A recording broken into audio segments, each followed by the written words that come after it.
जय Shri Krishna. Good morning. आज આપણે હવે પાઠ 10 ભાગ નંબર 12 11મા પાઠનો ભાગ 2 અને જનરલ પાઠ ભાગ નંબર 12 અત્યારે ગયા લેક્ચરમાં આપણે જોયું ધ્રુવીય પવનો એટલે શું, પૂર્વીય પવનો એટલે શું અને પશ્ચિમીય પવનો એટલે શું। હવે એના પછી આવશે મોસમી પવનો એટલે શું। તો પૃથ્વી સપાટીના કેટલાક પ્રદેશો પવનોની દિશા ઋતુ પ્રમાણે બદલાય છે। આમ ઋતુ પ્રમાણે દિશા બદલતા પવનોને આપણે મોસમી પવનો તરીકે ઓળખી શકીએ, જેને સામાયિક પવનો તરીકે પણ ઓળખી શકાય।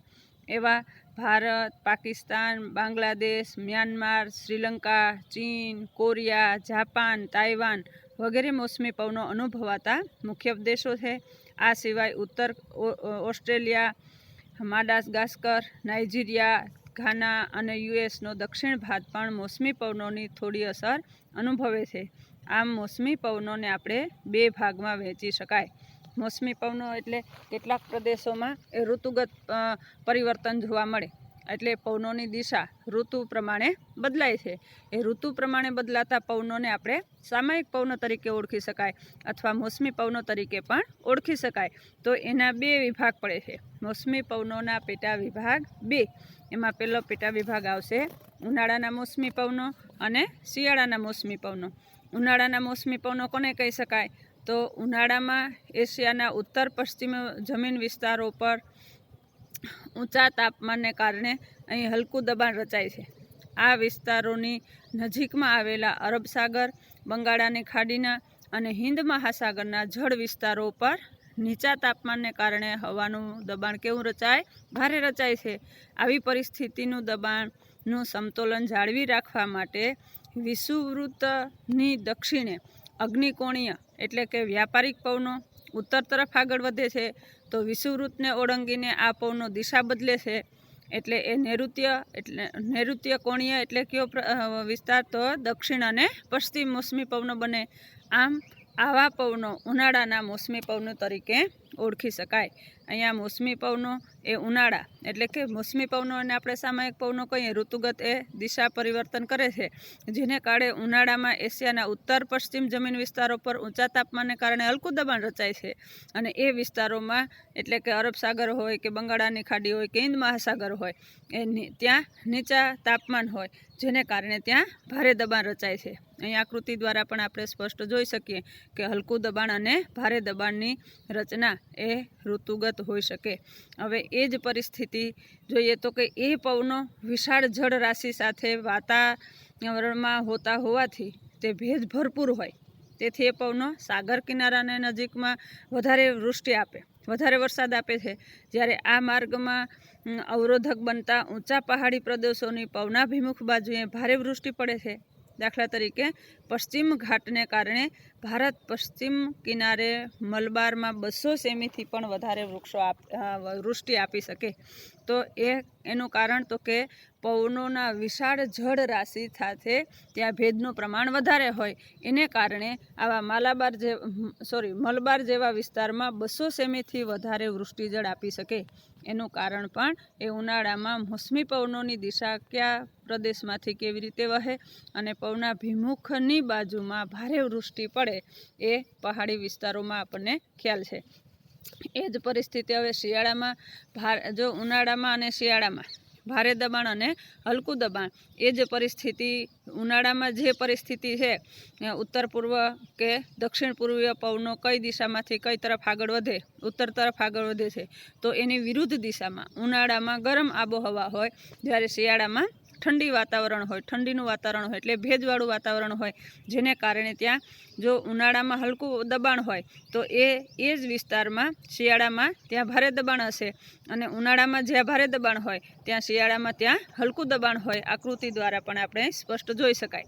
તો શિયાળાના મોસમી પવનો એટલે કેવા? તો કે શિયાળામાં એશિયા ખંડમાં કેટલાક જમીન વિસ્તારો ઝડપથી ઠંડા થાય, તેથી એ વિસ્તારોમાં હવામાં ભારે દબાણ કેન્દ્રો રચાય છે। આ સમયે તેની નજીકમાં આવેલી જળ રાશિઓ પ્રમાણમાં હુંફાળી હોય, આથી અહીં હલકા દબાણ કેન્દ્રો રચાય છે। પરિણામે શિયાળામાં જમીન વિસ્તારો પરથી સમુદ્ર વિસ્તારો તરફ પવન વાય છે। આ પવનો દક્ષિણ અને દક્ષિણ પૂર્વ એશિયાના દેશોમાં એટલે કે ઈશાન ખૂણેથી, જેને આપણે ઉત્તર પૂર્વીય દિશાઓથી વાય, તેથી તેઓ ઈશાન કોણીય પવનો તરીકે પણ આપણે એને ઓળખી શકીએ. આવા પવનો કેવા હોય કે જેમાં ઘણો ભેજ ઓછો હોય, કે આવા પવનો જમીન વિસ્તાર પરથી વાતા હોવાથી તેમાં ભેજ ઘણો પ્રકારનો ઓછા હોય, એથી જ્યાં ભેજનું પ્રમાણ ઓછું હોય ત્યાં વરસાદ આપી શકતા નથી.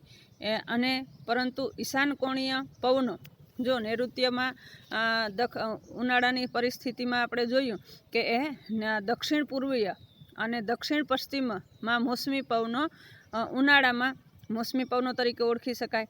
જે પવનાભિમુખ ભારે એની પરિસ્થિતિ એ પ્રમાણે હોય એટલે ત્યાં વૃષ્ટિજળ વધારે આપી શકે છે. તો એ જ પરિસ્થિતિ અહીંયા શિયાળામાં એવા પવનો કે જ્યાં જમીન વિસ્તારો પરથી વાતા હોય અને ભેજ ઘણો ઓછો હોય એને કારણે ત્યાં વરસાદ વધારે આપી શકતા નથી.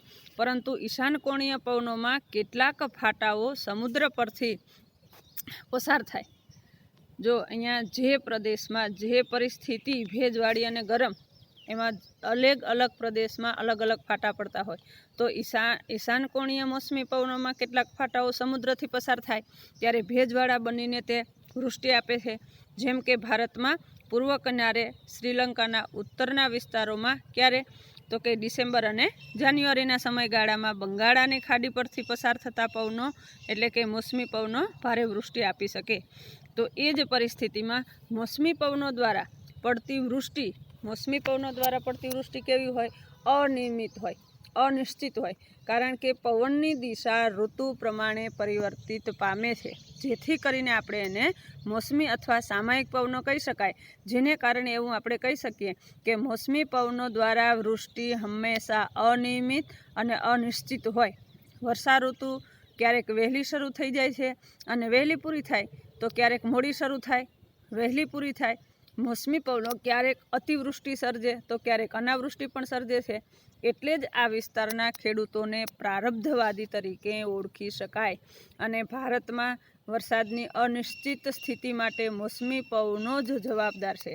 ભારત દેશમાં મોસમી પવનો આધારિત ઋતુગત પરિવર્તન પવનની દિશામાં જોવા મળે, જેને કારણે ઘણી વખત અતિવૃષ્ટિ થાય, ઘણી વખત અનાવૃષ્ટિ પણ સર્જે છે. એટલે ભારત દેશ એ ખેતી પ્રધાન દેશ છે. ખેતી ઉપર જ ખેડૂતનું જીવન ઘડાયેલું હોય, અને એ જ આધારે આપણે કહી શકીએ કે ભારત દેશમાં એને કારણે આપણે ખેડૂતોને પ્રારબ્ધવાદી કહી શકાય. ઈશ્વર ઉપર જ આધારિત છે. ખેતીમાં વરસાદ પણ થાય, ન પણ થાય, અથવા અતિવરસાદ પણ થાય, અથવા અનાવૃષ્ટિ પણ થાય, અથવા ઓછો વરસાદ, વધુ વરસાદ, કોઈ પ્રકારની કોઈ પણ પરિસ્થિતિનું નિર્માણ જોઈ શકતા નથી. એ પવનોની દિશા ઋતુગત પરિવર્તન પામે, જેને કારણે ઉનાળામાં અને શિયાળામાં જે તે વિસ્તારમાં કેવી પરિસ્થિતિ, ગરમ વાતાવરણ અથવા ગરમ હુંફાળું વાતાવરણ છે અથવા ઠંડુ વાતાવરણ છે, એના આધારે જે તે પ્રદેશની આબોહવા નક્કી થાય અને આબોહવા આધારિત વાતાવરણમાં બદલાવ જોવા મળશે. અહીંયા સ્થાનિક પવનોની વાત કરીએ, એના પછીનો ત્રીજો પોઈન્ટ આવશે સ્થાનિક પવનો. કેટલાક સીમિત પ્રદેશ પર વાતા મર્યાદિત સ્વરૂપના પવનોને આપણે સ્થાનિક પવન તરીકે ઓળખી શકાય. સ્થાનિક પવનો એટલે શું? તો કે સીમિત પ્રદેશ, મર્યાદિત પ્રદેશ જેને કહી શકાય. એ પવનો એ પ્રદેશમાં વાતા હોય તો એને આપણે સ્થાનિક પવન તરીકે ઓળખી શકાય. આ પવનો સ્થાનિક પ્રદેશની વિશિષ્ટ પરિસ્થિતિ કે પરિબળોને લીધે ઉત્પન્ન થતા હોય. અસમાન ભૂપૃષ્ઠ, જમીન અને પાણીની સમીપતા, પાણી અને જમીનની અસમાન રીતે ગરમ અને ઠંડા થવાની પ્રક્રિયા વગેરેને લીધે સ્થાનિક પવનો ઉદ્ભવે છે. આ પવનોની અસર તેઓના સ્થાનિક પ્રદેશો પૂરતી જ મર્યાદિત રહે છે. સ્થાનિક પવનોના પેટા પ્રકારોની માહિતી પણ આપણે જોઈએ તો સ્થાનિક પવનો એટલે કે જે તે પ્રદેશમાં જે પવનો વાતા હોય કે એ અસમાન રીતે હોય. એનું કારણ શું? તો કે જે તે પ્રદેશનો અસમાન ભૂપૃષ્ઠ હોય, જમીન, પાણીની સમીપતા, પાણીની અને જમીનની અસમાનતા, એટલે કે એને ગરમ અને ઠંડા થવાની પ્રક્રિયામાં પણ જો ફેરફાર હોય તો એ સ્થાનિક પવનોને કારણે ઉદ્ભવે છે. જેને કારણે એ પવનોની દિશામાં પણ પરિવર્તન જોવા મળે, જેથી કરીને સ્થાનિક પવનો પણ દરેક પ્રદેશમાં, દરેક ભૂપૃષ્ઠ આધારિત જોવા મળશે. તેમાં સૌથી પહેલાં આપણે જોઈએ તો કે દરિયાઈ અને જમીન લહેરો. દરિયાઈ અને જમીન લહેરો એમાં અહીંયા આપેલું છે કે જેવું દિવસ અને હલકું દબાણ ભારે દબાણ, નીચે સમુદ્ર સપાટી હોય અને એક બાજુ જમીન સપાટી હોય, તો આ દરિયાઈ લહેરોમાં દિવસે સમુદ્ર વિસ્તારો કરતાં જમીન વિસ્તારો વધુ ઝડપથી ગરમ થાય. સમુદ્ર વિસ્તારો જમીન વિસ્તારો કરતાં ઝડપથી ગરમ થાય, કારણ પાણી કેવું છે? પારદર્શક, અને જમીન અપારદર્શક. તેથી જમીન વિસ્તારો પર હલકું દબાણ અને સમુદ્ર વિસ્તારો પર ભારે દબાણની રચના થાય. જમીન વિસ્તારો પરના હલકા દબાણની આપૂર્તિ કરવા માટે દિવસે પવનો સમુદ્ર કિનારા તરફથી જમીન વિસ્તારો તરફ વાય, જેને આપણે શું કહી શકાય? દરિયાઈ લહેરો. દરિયાઈ લહેરો એટલે શું? તો કે જમીન વિસ્તારો પરના હલકા દબાણની આપૂર્તિ કરવા માટે દિવસે પવનો સમુદ્ર કિનારા પરથી જમીન વિસ્તારોમાં વાય, તો એવાને આપણે દરિયાઈ લહેરો તરીકે ઓળખી શકાય. દરિયાઈ લહેરોને લીધે સમુદ્ર કિનારાની નજીકના પ્રદેશોનું તાપમાન 5 અંશથી કેટલું હોય? 7 અંશ સેલ્સિયસ જેટલું રહે છે. નીચું તાપમાન હોય. સમુદ્ર કિનારાના નજીકના પ્રદેશો હોય એનું તાપમાન હંમેશા નીચું હોય, કારણ કે સમુદ્રનો આજુબાજુનો વિસ્તાર પાણીથી ભરેલો હોય, ભેજવાળું વાતાવરણ હોય, ગરમ થવાની પરિસ્થિતિ ઓછી હોય, જેને કારણે એનું તાપમાન ખૂબ નીચું હોય. આથી ઉનાળામાં સમુદ્ર કિનારાના પાસેના વિસ્તારો પર ખંડીય વિસ્તારો કરતાં ગરમી ઘણી ઓછી લાગે છે, એટલે કે અહીં સમઘાત આબોહવા અનુભવાય.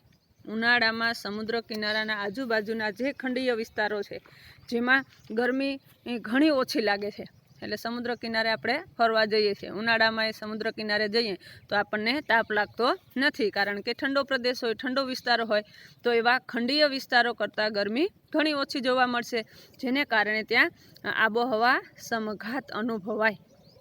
ત્યાર પછી જુઓ જમીન લહેરો. આ જમીન લહેરો છે એ રાત્રે દરમિયાન અને દિવસ દરમિયાન સમુદ્ર અને જમીન બંને વિસ્તાર પણ ઉપરની આકૃતિ પ્રમાણે આપેલા છે, જેને કારણે અહીંયા પણ રાત્રિ દરમિયાન જમીન પ્રદેશો ઝડપથી ઠંડા પડી જતા હોવાથી ત્યાં ભારે દબાણની રચના થાય, અને જમીન વિસ્તારોની સરખામણીમાં સમુદ્રના વિસ્તારો પ્રમાણમાં હુંફાળા હોય, તેથી ત્યાં હલકું દબાણની રચના થાય. એટલે કે સમુદ્ર કિનારાના આજુબાજુના વિસ્તારોમાં હલકું દબાણ થાય અને જમીન વિસ્તારોમાં રાત્રિ દરમિયાન એ જમીન ઠંડી પડે, જેને કારણે ત્યાં ભારે દબાણની રચના થાય.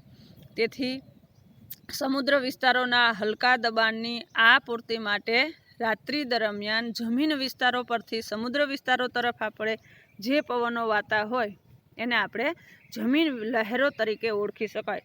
જમીન લહેરોને લીધે શિયાળામાં સમુદ્ર કિનારાની પાસેના વિસ્તારોનું તાપમાન પણ વધુ નીચું જતું નથી. અને એ પછી આવશે પર્વત અને ખીણની લહેરો.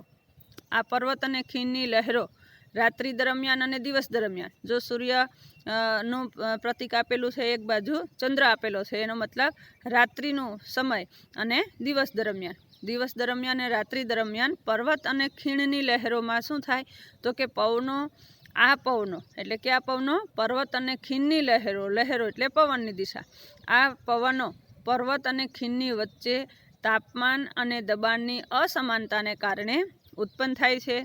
દિવસે ખીણના વિસ્તારો કરતાં પર્વતના ઢોળાવો ઝડપથી ગરમ થાય છે. આથી ઢોળાવ પરથી ગરમ હવા હલકી બની ઊંચે ચડે છે. એની ખાલી જગ્યા લેવા ખીણની હવા પર્વતના ઢોળાવો તરફ ધસી આવે છે. આમ ખીણમાંથી પર્વતના ઢોળાવો તરફ હવાના પ્રવાહો દિવસ દરમિયાન વાતા હોય, જેને આપણે ખીણની લહેર તરીકે ઓળખી શકાય. આનાથી વિરુદ્ધ આપણે જોઈએ તો કે રાત્રે પર્વતોના શિખરો અને ઢોળાવો ઝડપથી ઠંડા થાય, જ્યારે ખીણના વિસ્તારો પ્રમાણમાં હુંફાળા હોય. પરિણામે રાત્રિ દરમિયાન પર્વત પરથી ખીણ તરફ હવાના પ્રવાહો જે વહે છે તેને પર્વતની લહેર તરીકે ઓળખી શકાય. આ લહેરો ઘણી વખત શું થશે? આવા જે કંઈ સ્થાનિક પવનોને આધારે અથવા દિશાને આધારે અથવા જે તે પ્રદેશને આધારે પરિવર્તન થતું હોય, જેને કારણે એ જમીન લહેરોમાં શિયાળાના સમુદ્ર કિનારા પાસેના વિસ્તારનું તાપમાન હંમેશા નીચું જતું હોય. અને ત્યાર પછી આવે છે ચિનુક અને ફોએન. ચિનુક અને ફોએન એ પણ એ પવનોના પેટા વિભાગમાં, મોસમી પવનોના પેટા વિભાગમાં જોવા મળશે. તો ચિનુક પવનો વાદળ, ચિનુક પવનો અને ફોએન પવનો. હવે એ ચિનુક પવનો એટલે શું, ફોએન પવનો એટલે શું, એવું પણ પૂછી શકે. તો કે ઉત્તર અમેરિકામાં પેસિફિક મહાસાગર પરથી આવા ગરમ અને સૂકા પવનો ઠંડીની ઋતુમાં રોકીજ પર્વતના પૂર્વના ઢોળાવ પરથી નીચે ઉતરે છે અને પ્રેરીઝના મેદાનોનું તાપમાન 2 કલાક 15°C થી 25°C સુધી વધારી દે છે. આ ગરમ પવનથી પ્રેરીઝના મેદાનોમાં રહેલો બરફ પીગળે છે. આથી રોકીજ પર્વતની પૂર્વમાં રહેલા ખેડૂતો અને પશુપાલકોને ખેતી માટે જમીન અને પશુઓ માટે ખાસ ઘાસ પ્રાપ્ત થાય છે. અહીં લોકો ઠંડીમાંથી રાહત અનુભવે છે. આવી વિશેષતાને કારણે રેડ ઇન્ડિયન્સ આ પવનને ચિનુક પવન તરીકે ઓળખી શકાય.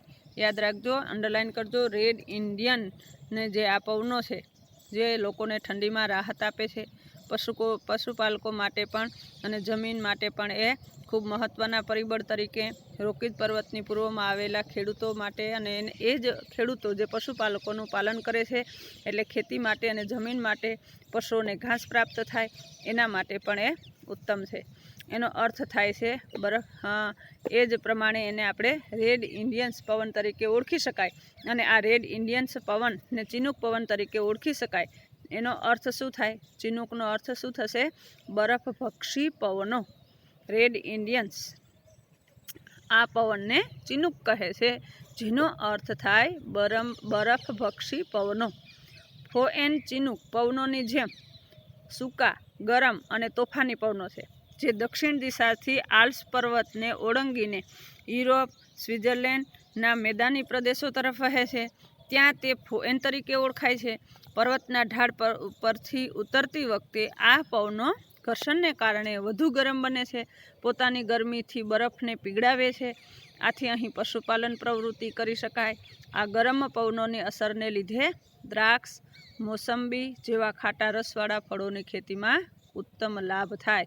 ફોએન ચિનુક પવનો પણ કેવા છે?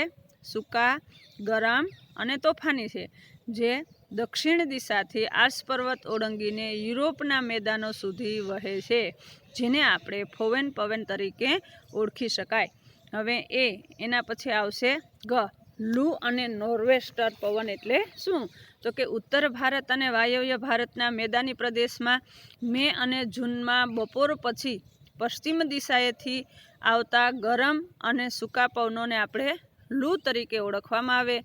એનાથી ઉત્તર ભારતનું તાપમાન 50°C સુધી જાય અને આ વિસ્તારોમાં લૂની અસરથી ઘણીવાર માનવી અને પશુ પક્ષીઓ મૃત્યુ પામે છે. 2015ના મે-જૂન મહિનામાં ક્યાં તો કે આંધ્રપ્રદેશ, તેલંગાણા અને ઓડિશા વગેરે રાજ્યોમાં 1000થી વધુ માણસો લૂને કારણે મૃત્યુ પામ્યા હતા.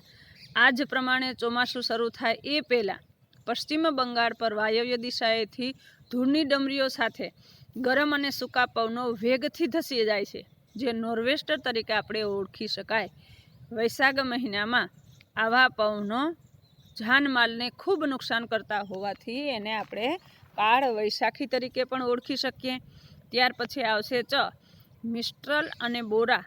હિમાચ્છાદિત પહાડી વિસ્તારો પરથી આવતા ઠંડા અને સૂકા પવનો ફ્રાન્સના ભૂમધ્ય કિનારે મિસ્ટ્રલ તરીકે અને યુગોસ્લાવિયાના એડિયાટ્રિક સમુદ્ર કિનારે બોરા તરીકે ઓળખાય છે. આ પવનો સૂકા અને ઠંડા હોવાથી ખેતીના પાકોને ખૂબ નુકસાન કરે છે. ટૂંકમાં પૂછી શકે, ખેતીના પાકને નુકસાન કરતા પવનો ક્યાં? તો કે મિસ્ટ્રલ અને બોરા, કે જે ખાસ કરીને ક્યાં વાય છે? તો કે હિમાચ્છાદિત પહાડી વિસ્તારો પરથી ઠંડા અને સૂકા પવનો ફ્રાન્સના ભૂમધ્ય કિનારે વાય, જેને આપણે મિસ્ટ્રલ પવન તરીકે ઓળખી શકાય. અને ત્યાર પછી 6. સિરોક્કો અને હરમેટન. એ ક્યાં વાય છે? તો કે સહારાના રણ પ્રદેશ પરથી આવતા પવન, એ જે ગરમ અને સૂકા પવનો હોય, ભૂમધ્ય કિનારે ઇટલી, સિસિલી, સ્પેનના સિરોક્કો તરીકે ઓળખાય છે. જે ભૂમધ્ય સાગર થઈને આવતા આ પવનો ભેજવાળા બનવાથી ઉપરના વિસ્તારોમાં ધૂળસભર વૃષ્ટિ થાય છે. ત્યાર પછી સહારાના રણ પ્રદેશ પરથી દક્ષિણે ગિનીના અખાત પર વાતા ગરમ અને સૂકા અને ધૂળભર્યા પવનો હરમેટન તરીકે ઓળખાય છે. ગિનીના વિસ્તારમાં રહેતા લોકો ખાસ કરીને ગરમ અને ભેજવાળા પવનોથી ખૂબ કંટાળી જાય, જેને કારણે એ વિસ્તારના લોકો ખૂબ બીમાર પણ પડે છે. એ સમયના હરમેટન પરથી અહીં લોકો રાહત મેળવવા માટે આવે છે, તેથી સ્થાનિક ભાષાના લોકો આ સુખદ અને સ્વાસ્થ્યપ્રદ પવનને હરમેટન એટલે કે ડૉક્ટર વિન્ડના નામ તરીકે પણ ઓળખી શકે. ત્યાર પછી આવશે વાયુ સમુચ્ચય, અને એ પવનોના પ્રકારમાં પશ્ચિમીય પવનો. યાદ રાખજો, મુખ્ય આપણે પવનોના પ્રકારમાં 3 મુખ્ય પ્રકાર છે. ક્યાં? કાયમી, મોસમી અને સ્થાનિક. આ મોસમી પવનોના પેટા વિભાગ પણ આપણે જોયા, જેને કારણે દિવસ દરમિયાન અને રાત્રિ દરમિયાન ગરમ અને હુંફાળું વાતાવરણ હોવાને કારણે જે તે પ્રદેશમાં ભારે દબાણ અને હલકા દબાણની રચના થાય છે. એથી વિશેષ જોઈએ તો આવા અનેક પ્રકારના પરિસ્થિતિનું નિર્માણ જોવા મળશે, જેમાં વાયુ સમુચ્ચય, આ પોઈન્ટ આપણે અહીંયા અભ્યાસક્રમમાં લેવાનો નથી, પણ ઓનલાઈન દ્વારા આપણે વાયુ સમુચ્ચય એટલે શું, વાયુ સમુચ્ચયના લક્ષણો જણાવો. અને ત્યાર પછી આવશે વાતાગ્રહ, અને એ વાતાગ્રહ પણ અભ્યાસક્રમમાં નથી, જેને કારણે એ ઓનલાઈન ક્લાસ દ્વારા આપણે એની ચર્ચા કરશું. અને ત્યાર પછી વાયુ સમુચ્ચય અને વાતાગ્રહના 2 પ્રકાર છે, અને એ 2 પ્રકાર પણ ઓનલાઈન લેશું. ત્યાર પછી હવે છેલ્લા પોઈન્ટ આવશે અનિયમિત પવનો. આ અનિયમિત પવનો એ અભ્યાસક્રમમાં જોડાયેલા છે, જેને કારણે એની ચર્ચા કરીએ. તો અનિયમિત પવનો એટલે શું? તો કે જ્યારે વાતાવરણમાં ઉદ્ભવતા વિક્ષોભોમાં ચક્રવાત અને પ્રતિચક્રવાત 2 મુખ્ય છે. જે સામાન્ય રીતે પ્રતિચક્રવાત કરતાં ચક્રવાત વધારે ઝડપી અને વિનાશક હોય. જો પ્રતિચક્રવાત અને ચક્રવાત, એમાં ચક્રવાત કરતાં પ્રતિચક્રવાત એ વધારે તોફાની હોય, વિનાશક હોય. આ પવનો અનિયમિત હોય અને વિનાશક હોય, જેને કારણે વિનાશ સર્જે છે. અહીંયા આકૃતિમાં આપેલું છે સ્પર્શ સપાટી, ઠંડી એક બાજુ ગરમ હવા, જેને કારણે હલકું દબાણ, અને એ જ પરિસ્થિતિ ઉત્તર ગોળાર્ધમાં ચક્રવાતના પવનોની દિશા, અને ત્યાર પછી દક્ષિણ ગોળાર્ધમાં ચક્રવાતના પવનોની દિશા. એટલે ચક્રવાત કરતાં પ્રતિચક્રવાત કરતાં ચક્રવાત વધારે ઝડપી અને વિનાશક હોય. એની હવાની અથવા પવનની ઝડપની પ્રક્રિયા 1 કલાકના કિમીમાં આપણે માપી શકીએ, તો એની પવનની દિશા પણ ખૂબ ઝડપી હોય, જેને કારણે આપણે એને વિનાશક કહી શકાય. અહીંયા જ્યારે ચક્રવાત એટલે શું? તો કે જ્યારે ભિન્ન તાપમાન કરતાં 2 વાયુ પ્રવાહો સામે આવે છે, ત્યારે પરસ્પર ભળી જવાને બદલે અથડાય છે. અહીંયા જો આકૃતિમાં પણ આપણે જોઈ શકીએ, હલકું દબાણની રચના છે. MB, BM અને 1000 સુધીની પરિસ્થિતિમાં એ પવનોની દિશા જોવા મળશે, જેમાં ખાસ કરીને આ ચક્રવાત કે જ્યારે 2 ભિન્ન તાપમાન ધરાવતા 2 વાયુ પ્રવાહો સામે આવે, ત્યારે પરસ્પર ભળી જવાને બદલે શું થશે? અથડાશે, જેને કારણે એમાં સ્પર્શ સપાટી સાથે હવાનું દબાણ એકાએક ઘટી જાય છે, એટલે હલકું દબાણ થાય છે, અને આ વિસ્તારમાં ચક્રવાતને ઉદ્ભવવાની સ્થિતિ થાય. અને એ ચક્રવાતના કેન્દ્રમાં હલકું દબાણ હોય, અને કેન્દ્રથી દૂર જતાં ભારે દબાણ થતું જાય છે. પૃથ્વીની ધરીભ્રમણ ગતિને લીધે પવનો મધ્યના હલકા દબાણ તરફ ધસી આવવાને બદલે આવીને ચક્રાવો લઈ અને જમીન સપાટી તરફ ઊંચે ચડે છે, જેને આપણે આપણી ભાષામાં વંટોળિયો કહીએ છીએ.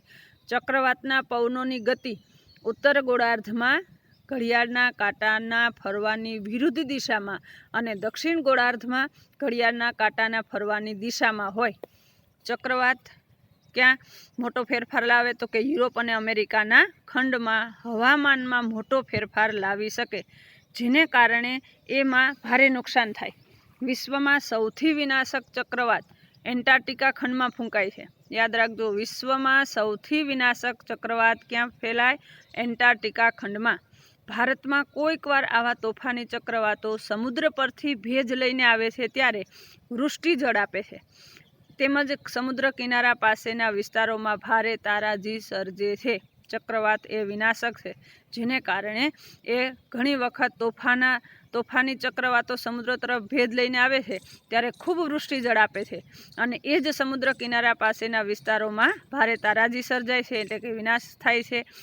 આવું ક્યારે થયું? તો કે 1999માં ગુજરાત કચ્છમાં આવેલા તોફાની ચક્રવાતો ભયંકર તારાજી સર્જી હતી. 29 ઓક્ટોબર 1999માં ઓડિશામાં સમુદ્ર કિનારા પર આવેલો ચક્રવાત સૌથી ભયાનક હતો. તેની ઉપર દર કલાકે 260 કિમીની ઝડપ હતી. આવું ભયંકર એ 1999માં ક્યાં બે વિસ્તાર યાદ રાખજો, ગુજરાતમાં કચ્છ અને ઓડિશાના સમુદ્ર કિનારે. ત્યાર પછી આવશે ચક્રવાત એ વિશ્વના દેશોમાં જુદા જુદા નામથી ઓળખાય છે.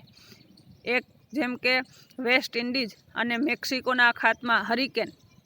જો ચક્રવાત દેશના જુદા જુદા નામે ઓળખાય તો એમાં સૌથી અંડરલાઇન કરજો, વેસ્ટ ઇન્ડિઝ અને મેક્સિકોમાં કયા નામે ઓળખાય તો કે હરિકેનના નામે, જાપાન અને ફિલિપિન્સમાં ટાઇફૂનના નામે, યુએસમાં ટોર્નેડો અને ઓસ્ટ્રેલિયામાં વિલીજ તરીકે ઓળખાય છે. પ્રતિચક્રવાત એટલે શું? ચક્રવાત અને પ્રતિચક્રવાત. એમાં ચક્રવાત એટલે તો કે પ્રતિચક્રવાતમાં મધ્યમાં ભારે દબાણ અને તેની આસપાસના વિસ્તારોમાં હલકું દબાણની રચના થાય અને પવનોની ગતિ ઘણી ઓછી હોય. પ્રતિચક્રવાત તોફાની હોતા નથી. ચક્રવાત હંમેશા તોફાની હોય, તારાજી સર્જે છે અને આવી તારાજી 1999માં ગુજરાત અને અન્ય પ્રદેશમાં જોવા મળે છે અને એ ઓડિશાના સમુદ્ર કિનારોમાં પણ જોવા મળેલી હતી. તો એ જ પરિસ્થિતિમાં વિરુદ્ધ પ્રતિચક્રવાત એ ક્યારેય તોફાની હોતા નથી. અને ખાસ કરીને પ્રતિચક્રવાતમાં મધ્યમાં ભારે દબાણ અને તેની આસપાસના વિસ્તારમાં હલકું દબાણની રચના થતી હોય. પવનો મધ્યના ભારે દબાણમાંથી બહારના હલકા દબાણ તરફ આવવાથી ફેલાઈ જતા હોય. પવનોની ગતિ ઘણી ઓછી હોય, તેથી પ્રતિચક્રવાત તોફાની હોતા નથી. પ્રતિચક્રવાતમાં પવનોની ઘૂમવાની ગતિ કેવી હોય તો કે ઉત્તર ગોળાર્ધમાં ઘડિયાળના કાંટાની ફરવાની દિશામાં અને દક્ષિણ ગોળાર્ધમાં ઘડિયાળના કાંટાની ફરવાની વિરુદ્ધ દિશામાં હોય. ઉત્તર ગોળાર્ધ અને દક્ષિણ ગોળાર્ધમાં યાદ રાખજો.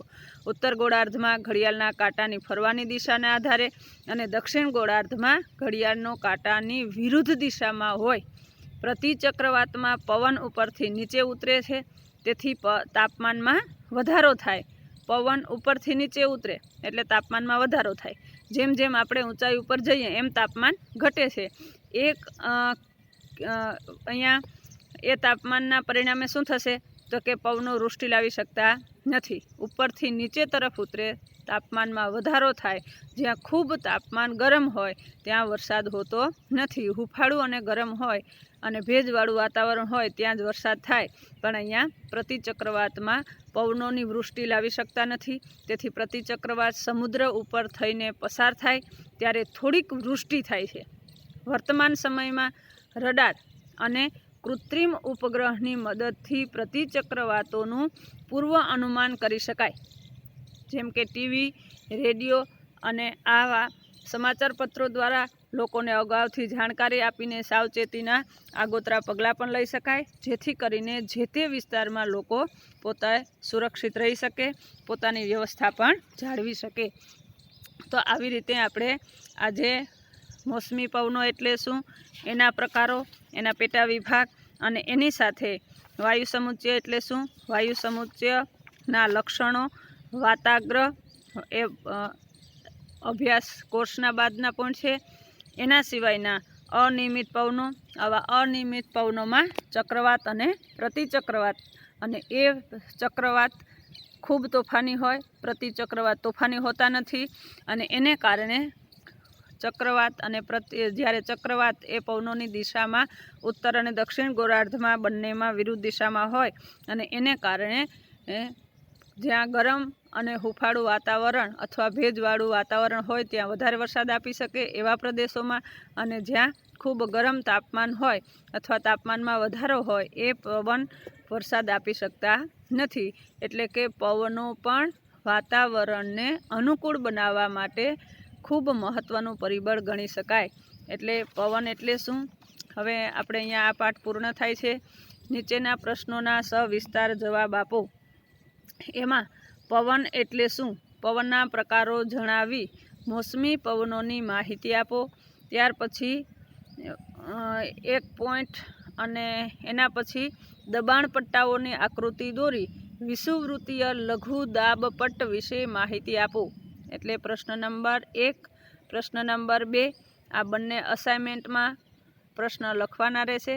બાકીના દરેક પ્રશ્ન અભ્યાસક્રમમાં હોય કે ન હોય, આ દરેક પ્રશ્ન તમારે રેગ્યુલરની નોટમાં લખવાના રહેશે. જય શ્રી કૃષ્ણ.